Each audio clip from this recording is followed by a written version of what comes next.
So here's the deal. We're looking at this. We're looking at this next week, and there's there's a lot of people taking risks on movies coming out this week.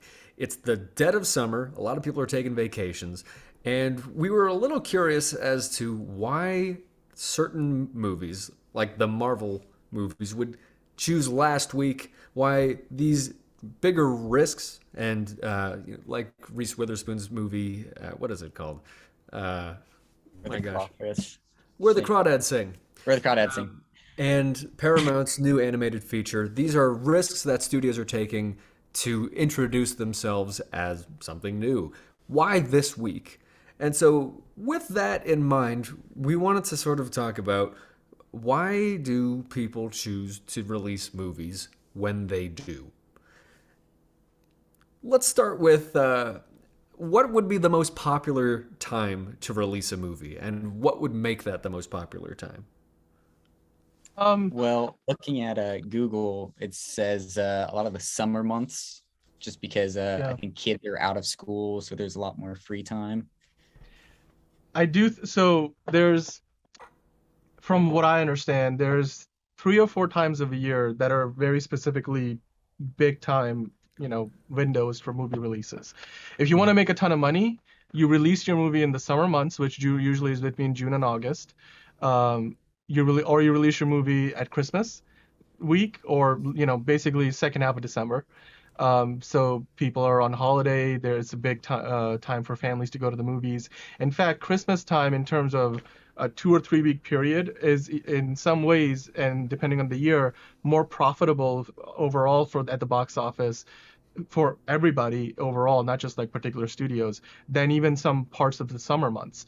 Even though the summer months overall are like that's where studios make most of their money. That's where the biggest movies are released every year. Then you have award season stuff, which generally is coming out in the winter months before the award seasons get, before like the Oscars in March or April. But generally speaking, the winter months from between January and March are pretty dead.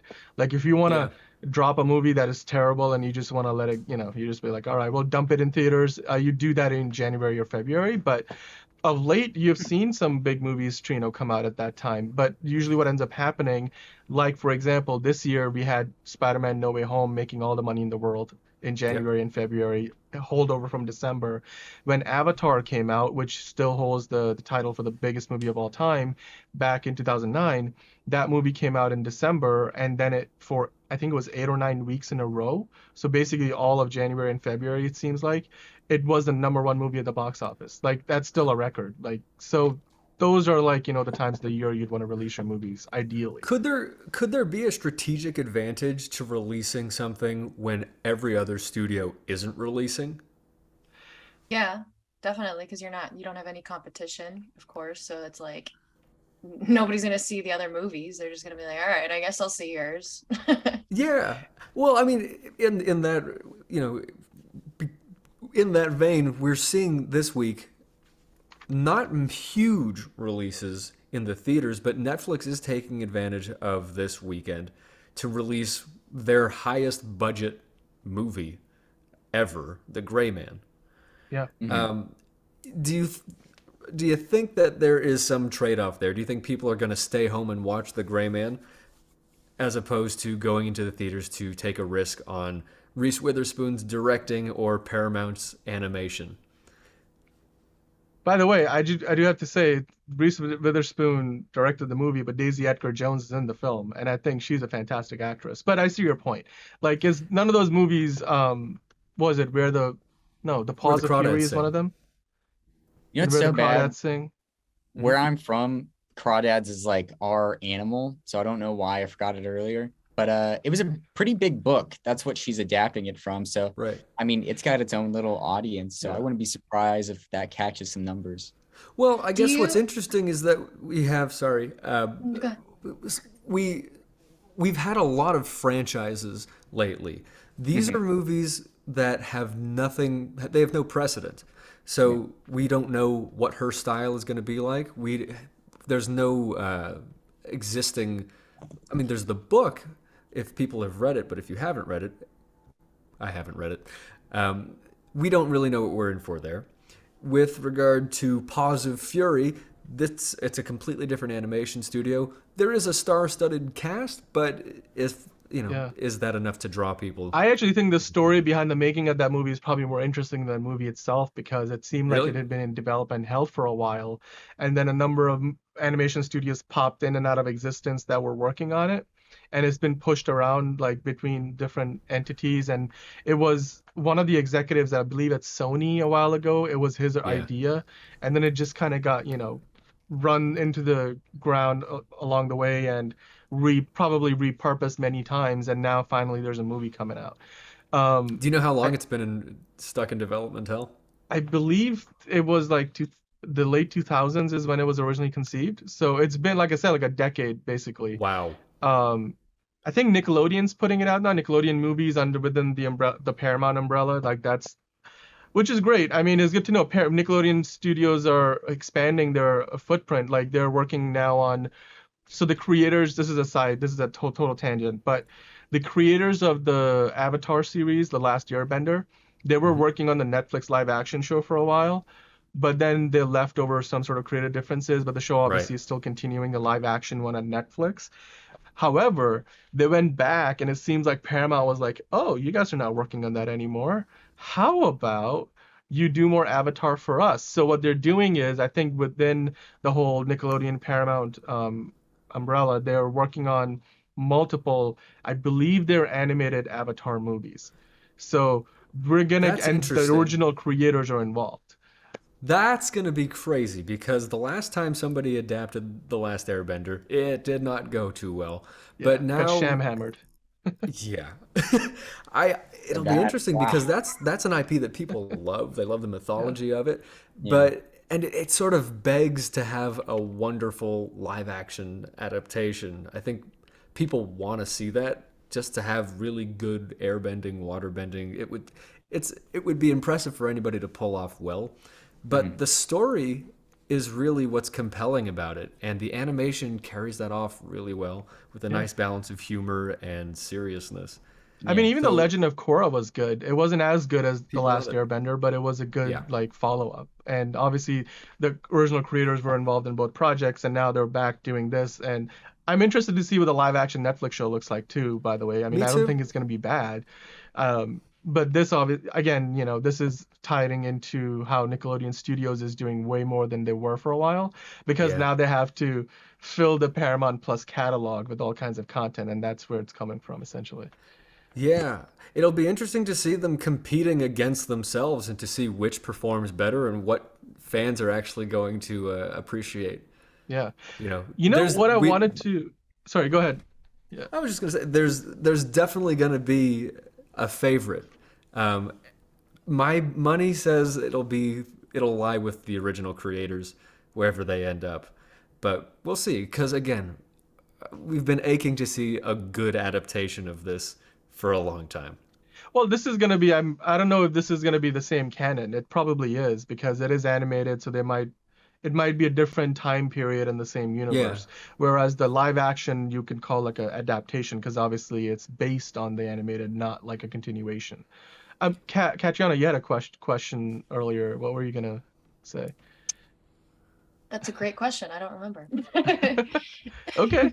Well. Oh, actually, I did have a question. Kind of going back to like why studios choose to release their movies when they do. I mean, is that always totally 100% up to when the studio wants to release it? Does it also have to do with like the movie theaters deciding like we don't want this right now. This is not worth our money or our time. Like, could that also be a thing? I don't know. No. Dumb question. It's not. Okay, well. The studio. No, I mean, you would think perhaps they had some leverage in terms of figuring out when to. So here's the thing: theaters could say, "Hey, man, we're really lacking from." Like, for example, when the pandemic kicked in, and unfortunately closed down basically everything, and movie theaters were, part of that as well. They tried to stay open for a while, and while they were still open, very few movies were coming out because they were not making any money. But the fact, if the theaters are open, they are paying the employees and all those, bottom baseline costs are still there. So they have to make money with something while they're open. I mean, they eventually had to shut down, but while they were open, very few studios were making were releasing any films. I believe at that point, the theaters were asking studios, hey, can you put something out? And obviously studios weren't willing to put their big movies out simply to flop because nobody was going to go watch them at that time. But for example, Tenet was put out during that time, and it did well, in hindsight for that time, but it was nowhere near what it would have made if it came out like in a non-pandemic era. So, and in some ways, theaters can probably go to studios and say, "Hey, man, could you help us out a little bit?" But the decision ultimately rests entirely with the studio, because the studios are creating the product, and it's not a situation where, like, if you're running a convenience store, you're like, "We need more product," you ask the vendor to ship you more product, and the vendor does that. In this case, the movie studios create the movies, and then they decide when it is in their best interest to release the movie, and then therefore the theaters get the movie when the movie studios decide to do it, which is why when you see not movie theaters, studios change release dates. For example, we were talking about earlier when we were just prepping for the show, Bullet Train was originally supposed to come out this weekend, like today, this Right. weekend, or not this weekend, not today, but July 14th, which would be this upcoming weekend. But it's been pushed back multiple times, and I think now it's coming out at sometime in August.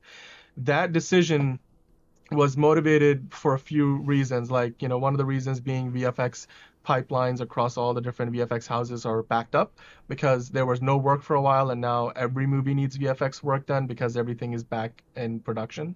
And then also because of they didn't want to clash with other big movies, and pandemic was still a big problem earlier in the year. The movie was supposed to originally come out in April, I think, and they probably weren't very confident in how much money it was going to make. But all of those factors were decided by the movie studio, not the theater. So yeah, the long answer to that is basically, or the short of it is, the movie studios make that decision. It's really not up to the theaters to do that, any of that. Well, I so figured go ahead. Yeah. take us through it. How does it all work? What's the structure of it? And is there anything that as audiences we can sort of see, like, oh, this is a big weekend? Is there a way for us to get involved and say, I'm going to vote with my dollar and make this the more powerful movie? How do we get involved with the success of a movie? Yeah, so it is basically comes down to it, consumer demand, much like any business, right? Your business is there in essence to solve a problem and therefore serve a customer. And the customers in this case are the movie fans who go to watch movies. And basically the way things work out, we talked about summer is a big time, Christmas time is a big time for movie releases. Those are big times because people are off from school and they can go in more regularly to the movie theater more often. Movies tend to make more money not just on the weekends, but they also make a lot more money during the weekdays. Like, for example, Top Gun came out, at this point it's been over a month, but Top Gun wasn't just raking it in every weekend box office, but it was also doing fantastic numbers on Mondays and Tuesdays and Wednesdays. Like, those days of the week, you're like, people must be working or they're off to school, they're not going to the theaters. But in summertime, I mean, yeah, people are probably still working, but they're more likely to go to theaters with their families, and especially with school-going kids and any family that has kids who still go to college, elementary, any K to 12, whatever school, they are more likely to go to a movie on a weekday night in the summertime because they're off from school versus when school is still in session. Sure. So going back to The Gray Man though, because that's a Netflix release, right? So we were talking about, like, why would they choose to release that now? And then we were also saying people are going on vacation and stuff, right? This could be like a silly reasoning behind it, but, like, you ever go on vacation with your laptop and then decide to watch something in the hotel, Like, I feel like I'd be more likely to do that than go to a movie when I'm on vacation. Oh, So, for like, sure. Interesting. Yeah. So, I mean, that could be something that ties into it as well, maybe. Just a thought. Yeah. Yeah. No, that's part of it. I mean, I think the biggest reason why that movie's coming out this weekend or this upcoming weekend, a few days from now, is like you talked about. I think there's no competition. That's why. Yeah. Well, Yeah, So- catch you what's on interesting Easter egg. also is that people don't buy tickets to go see The Gray Man. And, people are already paying for Netflix. So the metric is really strange here. Is it just we want people to watch Netflix more this week? And, they're not, yes, they're releasing it and it will get more attention potentially, but they're not making more money by releasing it and having more people watch Netflix this week because their model is subscription based. Right. That's true. But isn't their whole thing is like don't they try to release things in a strategic way to get people like more subscribers at a certain point? I would imagine. Like If I views. had to guess, Yeah. if I had to guess, I'd say they were releasing this ultra high budget movie on a week where people who may have canceled their Netflix subscriptions would be convinced by somebody who watched it saying, no, I saw it, it's great, buy Netflix again. No, Yeah. I mean, you're right. Yeah, that's actually an excellent point because guess what just ended on Netflix? Well, Stranger Things. Straight. So they're looking for a reason to keep. I mean, not that most people were like, "Oh, Stranger Things done. I don't need Netflix anymore." I mean, they have nothing else interesting to watch. Clearly, they do, but for the viewers who are most likely to cancel their subscription, this would be a reason to stick around. And you're right. I mean, on all points, they're more likely to watch it if they're on vacation on an iPad versus like sitting at home and watching it on their TV screen. If they're traveling, you can watch it. It also helps that there's no big like Thor came out this weekend. And next week Thor will still be probably the top movie at the box office. But if you've already seen Thor and you don't want to go to the theaters that weekend because nothing else seems to interest you, The Gray Man is on Netflix. I mean, there's no other competition of that level. So I think the lack of competition is a big part of that. Interesting. Is there more to it that you wanted to show us? I actually, I was, instead of talking about what's necessarily coming out now, I wanted to go to, by the way, just a quick note on the Gray Man. It's technically on streaming release. It's coming out on July 22nd on Netflix, which is 2 weeks from now, more or less. But it's coming out in a limited theatrical run next weekend.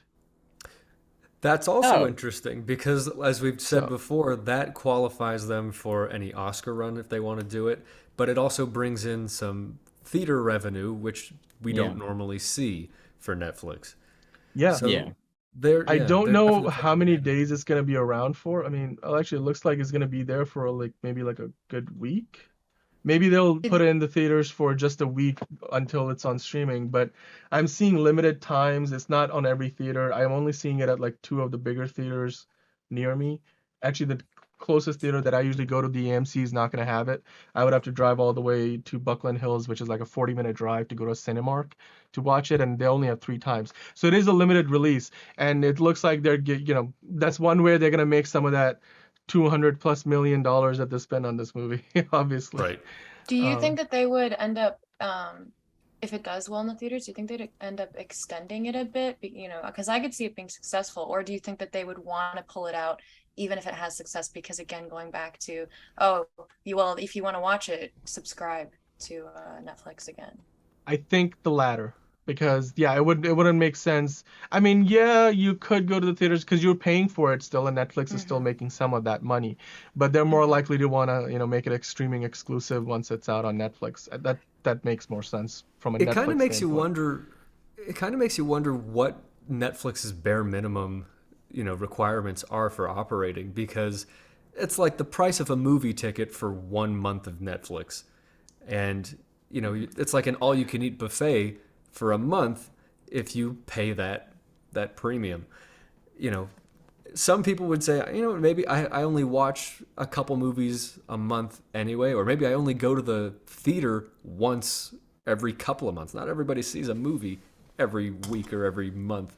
So they can save money by just enjoying a theater. But I feel like in order to keep people engaged with Netflix, you have to have quality content there constantly. That's And part so of their problem. They've created a little bit of a trap for themselves where it's Yeah. like, okay, that maybe that's why they made the Stranger Things episodes as long as they did, because yeah, maybe people will pause here and we can get them into the next month. Yeah. That- I mean, That's yeah, a it's a good good idea point. why they Yeah, did it. actually, that's genius. That's the other thing. Drag it on so long.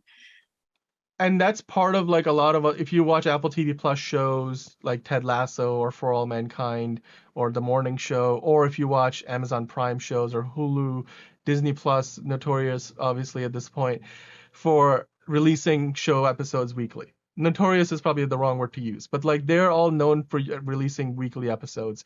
Amazon Yeah. dumps a few shows all at once, like Netflix does for everything. But it seems like the model that tends to work better from a financial standpoint is when you're releasing weekly.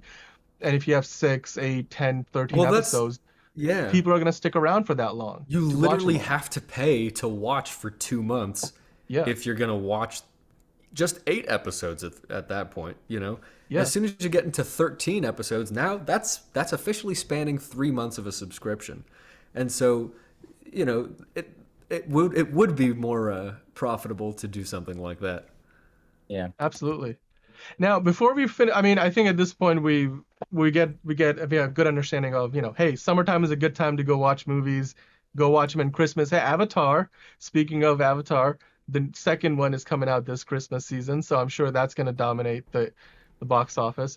But Yeah. before we finish up, I did want to quickly take a look back at historically, because this we've basically made the point that this upcoming weekend that we're discussing, specifically the July 14th and 15th weekend, it's not going to have anything big coming out. You have Where the Crawdads Sing, Paws of Fury, Marcel the Shell with Shoes On is going wide, but boy. none of those movies are going to probably come anywhere close to maybe beating Thor at the box office. And of course, you have And The Gray Man in limited release.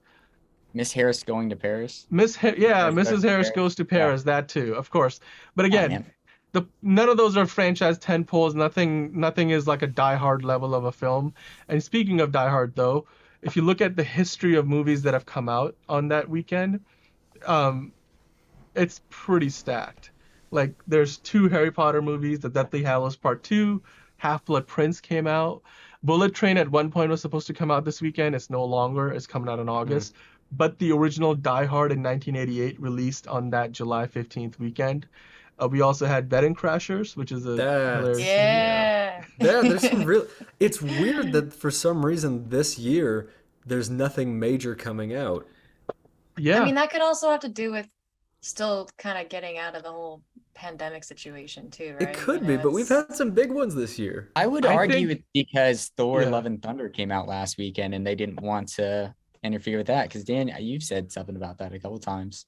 Actually, Roland, you looked this up when we were talking about it in our pre-show meeting earlier in the week, like we were preparing for this, and you did some research and you were like, one of the box office analysts said that basically one of the reasons why there's no big movie coming out next weekend is because something as huge as Thor: Love and Thunder dropped the week before. So there's no point in going out and trying to compete with that, because that movie, I think Thor: Love and Thunder is set to make somewhere in the neighborhood of $150 million domestically on its opening weekend, like right now.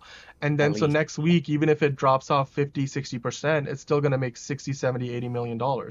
So it's Yeah. hard to put something out there that's going to compete with it. And really, yeah, I mean, Roland, you brought that up. Do you have anything else to add to that, like in terms of reasons? Ghostbusters 2016 one came out.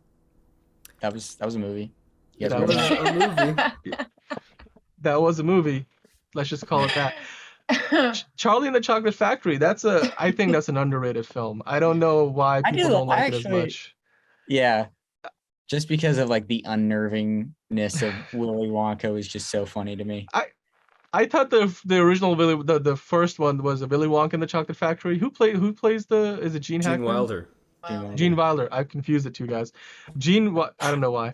Gene Wilder I thought was much creepier than Johnny Depp's Really? Willy Wonka. That's interesting. Well, he was Yeah. more mysterious, I suppose. I liked how they were both like they could not make it clear like they didn't really care for kids.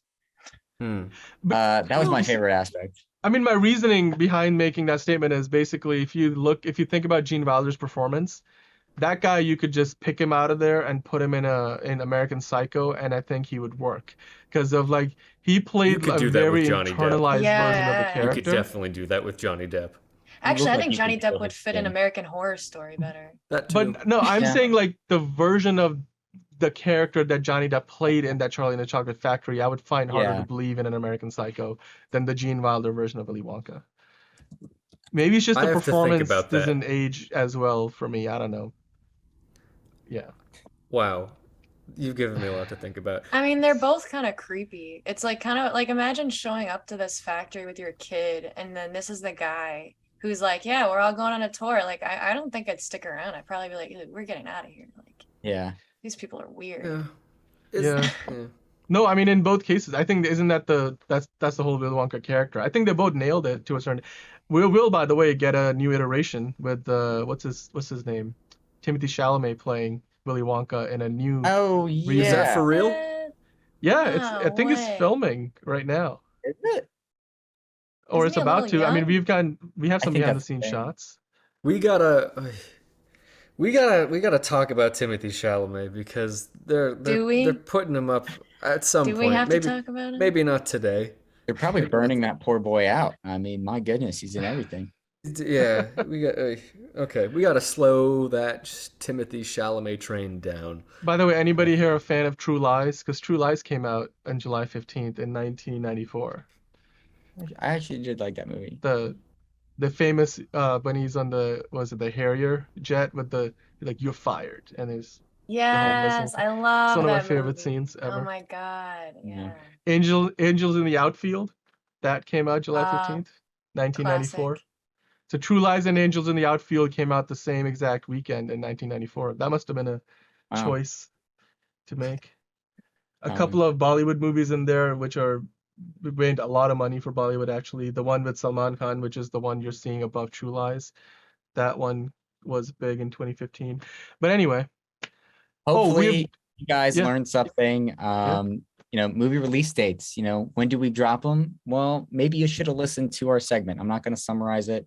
You can rewind. It's streaming, people.